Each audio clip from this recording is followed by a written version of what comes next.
World cup round of 16 के matches सारे हो चुके हैं कंप्लीट। हमारे नॉकआउट्स के ड्रॉज भी आ चुके हैं। अब परसों से फ्राइडे से हमारे नॉकआउट्स मैच स्टार्ट होंगे।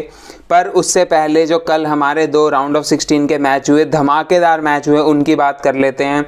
बिना रोनाल्डो के पोर्चुगल ने स्विट्ज़रलैंड को 6-1 से पेल दिया, बिल्कुल बुरी तरीके से।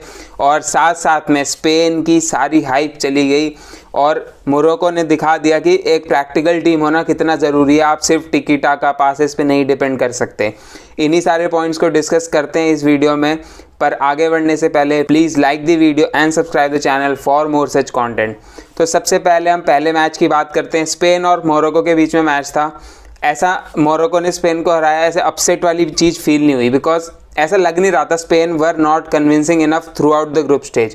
पहला मैच कोस्टा रिका के अगेंस्ट उन्होंने कितना 6-0 या 7-0 जितना भी जीता था, वो उसके बाद उन्होंने उस परफॉर्मेंस को रिपीट नहीं किया। वो वन ऑफ परफॉर्मेंस थी उनकी तरफ से, जहाँ पे ऐसा लग रहा था कि क्या स्पेन वापस वही 2010 वाला कमाल कर दे, 2010-2012 वाली स्पेन लग जाए वापस, लुइस एनरिके क्या पता कुछ मैजिक कर दे उनके साथ। बट स्पेन के पास वो क्वालिटी नहीं है। मतलब काफ़ी लोग ना ज़्यादा ही हाइप में बिलीव कर गए थे, पेड्री हाइप, गावी हाइप। मतलब आप कितने मिडफील्डर खिला रहे हैं। एक तो सबसे बड़ी बात है, लुइस एनरिके की टीम में आधे से ज़्यादा मिडफील्डर्स खेल रहे हैं। उनकी मिडफील्ड में तो मिडफील्डर ऑब्वियसली हैं ही, अटैक में आप मिडफील्डर्स खिला रहे हैं, डिफेंस में आप मिडफील्डर खिला रहे हैं, आप आसेंसियो को फॉल्स नाइन स्टार्ट करा रहे हैं, कोई मतलब नहीं है उसका। एल्वारो मोराटा जो कि आपका प्लेयर सबसे ज़्यादा फॉर्म में था, 3 गोल स्कोर करे, आपको एल्वारो मोराटा ने ड्रॉ निकलवाया जर्मनी के अगेंस्ट। और पहले मैच में भी एल्वारो मोराटा ने गोल स्कोर करे डिस्पाइट उनको टाइम कम मिला था। पर आप आसेंसियो को क्यों स्टार्ट करा रहे हैं फॉल्स नाइन में, जबकि फेरान टोरेस जनरली खेलते आ रहे थे उनके लिए फॉल्स नाइन। उसके साथ साथ आपकी पूरी डिफेंस लाइन भी आप स्ट्रांग नहीं खिला रहे। आप रामोस को लेके नहीं गए, आप रॉड्री को सेंटर बैक खिला रहे हैं जो कि काफ़ी अच्छा खेला। रॉड्री का जो एक्सपेरिमेंट था at centre back that worked quite well. But Busquets midfield में उस लेवल के प्लेयर नहीं रहे हैं जहां आप सोचे कि भाई बिल्कुल ही प्रेस रेजिस्टेंट हो जाए बुस्केट से भी काफ़ी गलतियां हुई, पर पूरी गलतियां बुस्केट की नहीं थी डेफिनेटली। आप गावी और पेड्री पे कुछ ज़्यादा ही ओवर डिपेंडेंट हो गए थे।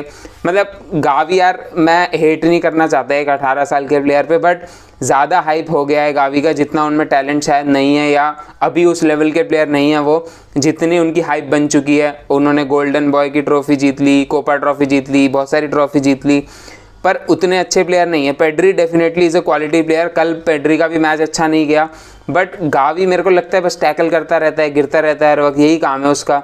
और इतनी हाइप मचा दी है, जैसे जावी और इनिएस्टा से कंपैरिजन्स होते हैं, they are nowhere near that level. Even Pedri भी उस लेवल के नहीं है अभी।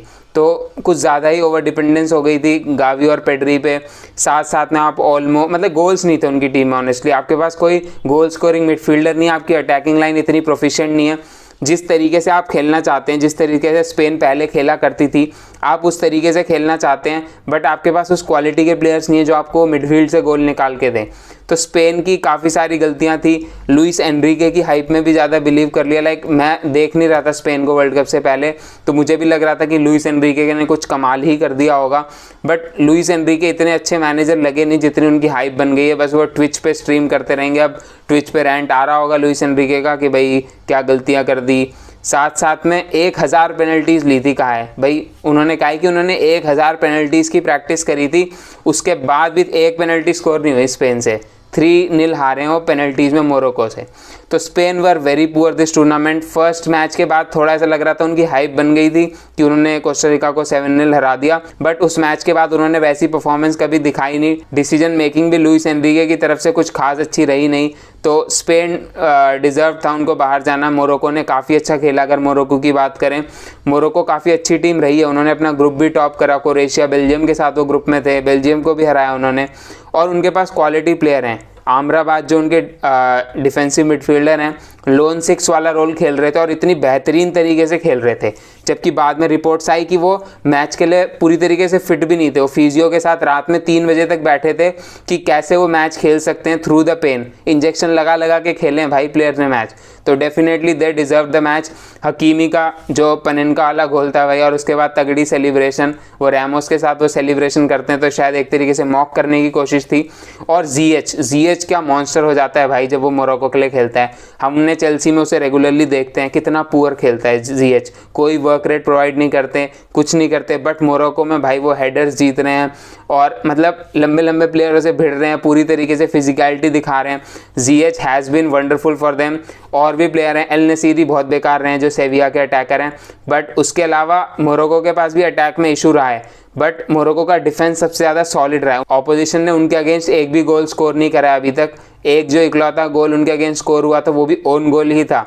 और पेनल्टीज़ में भी उनके कीपर ने सारी पेनल्टीज़ बचाई। बोनो नाम था शायद उनके कीपर का, क्या बेहतरीन गोल कीपर है, उसने इतनी सारी पेनल्टीज़ बचाई। Definitely not the greatest penalties, but still 3 की 3 पेनल्टी बचाना बहुत बड़ी बात है, तो उनको भी बिग अप्स। तो काफ़ी अच्छा खेली Morocco, well deserve win. Morocco आज तक क्वार्टर फाइनल से आगे कभी नहीं गई है, तो देखना रहेगा क्या वो पोर्चुगल को हरा पाएंगे अपने क्वार्टर फाइनल में और वहाँ से आगे बढ़ पाएंगे नहीं। बट पोर्चुगल की भी बात कर लेते हैं, अब आ ही गए हैं पोर्चुगल पर। तो पोर्चुगल की क्वालिटी कल दिखी। रोनाल्डो को बेंच कर दिया, न्यूज़ आई थी तब पेनल्टीज ही चल रही थी तो उतना ध्यान नहीं दे रहा था कोई, बट रोनाल्डो को आपने वर्ल्ड कप के एक नॉकआउट मैच में बेंच कर दिया। बहुत बड़ा स्टेटमेंट फर्नांडो सैंटोस की तरफ से था ये। मुझे लगता था इतना बिग कैरेक्टर नहीं है उनका, इतना गूदा नहीं है कि वो ऐसा मूव ले सकें, ऐसा डिसीजन बना सके, बट बनाया बिल्कुल उन्होंने। कुछ रिपोर्ट्स भी आई थी कि सैंटोस और रोनाल्डो के बीच में गहमा गहमी चल रही है, बट बाद में सैंटोस ने उन सारी खबरों को नकार दिया कि ऐसा कुछ नहीं चल रहा है, it was purely a tactical decision. और वो टैक्टिकल डिसीजन पूरी तरीके से काम किया। आपने फ्रंट लाइन खिलाई बर्नार्डो सिल्वा, जाओ फिलिक्स एंड गोंकालो रामेओस की, जो कि बेनफिका के लिए बहुत बेहतरीन फॉर्म में रहे हैं इस सीज़न, और उन्होंने क्या बेहतरीन तरीके से उस फॉर्म को दिखाया।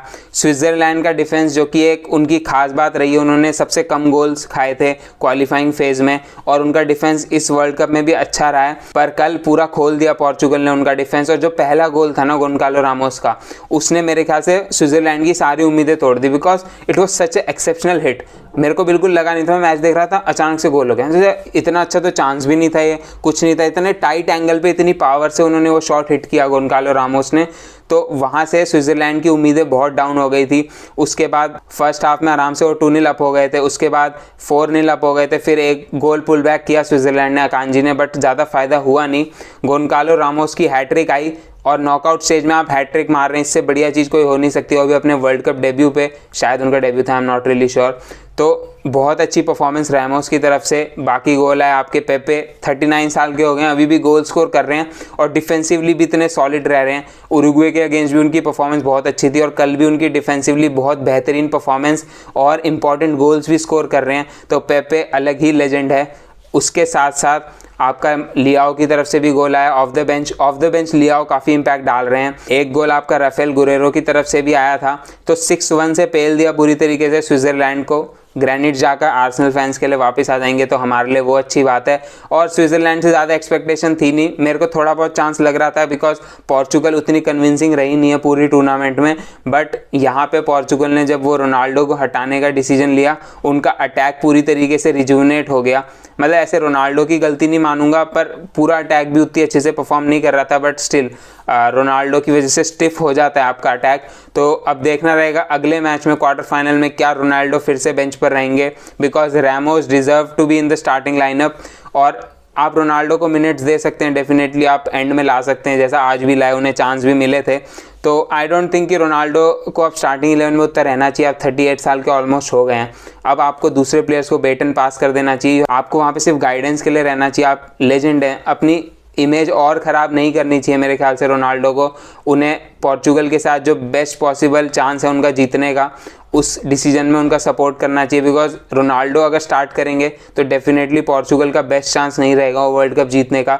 बट जैसी फ्रंट लाइन आज खेली थी, उस फ्रंट लाइन में पोर्चुगल के पास सही में एक अच्छा खासा चांस है वर्ल्ड कप जीतने का। और रोनाल्डो को भी एक ट्रॉफी, अपनी फाइनल ट्रॉफी मिल जाएगी और उनको अपने मिनट्स मिलते रहेंगे। और अब उनका रिटायरमेंट का टाइम आ रहा है। मेरे को नहीं लगता रोनाल्डो ज़्यादा इशू करेंगे।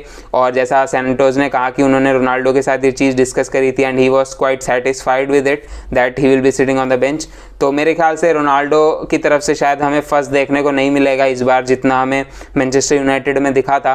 तो I think that's good for both Portugal and Ronaldo, because Ronaldo के पास एक रियल चांस रहेगा ट्रॉफी जीतने का, वर्ल्ड कप जैसी ट्रॉफी जो उनके कैबिनेट में अभी नहीं है। बिकॉज पोर्चुगल की स्क्वाड में बहुत अच्छी क्वालिटी है, गोलकीपर से लेकर स्ट्राइकर तक उनके पास टॉप क्वालिटी का टैलेंट है उनकी स्क्वाड में। तो कोई ऐसी इशू नहीं है कि वर्ल्ड कप ना जीत पाए। बस वही है कि जो सैंटोस के डिसीजंस हैं और जिस तरीके से टीम डायनामिक्स है वो उतनी फिट नहीं बैठ रही थी, पर कल की जो स्क्वाड थी उसकी टीम डायनेमिक बिल्कुल फिट बैठी थी। मेरे को काफ़ी उम्मीद है पोर्चुगल से कि वो आगे तक जा सकते हैं। देखना रहेगा मोरक्को के अगेंस्ट वो कैसा फेयर करते हैं। आप लोग बताइए आपके हिसाब से क्या रोनाल्डो को स्टार्ट करना चाहिए अगले मैच में या बेंच पर ही रहना चाहिए। तो आज की वीडियो में इतना ही, मिलता हूँ अगली वीडियो में, तब तक के लिए take care and good bye.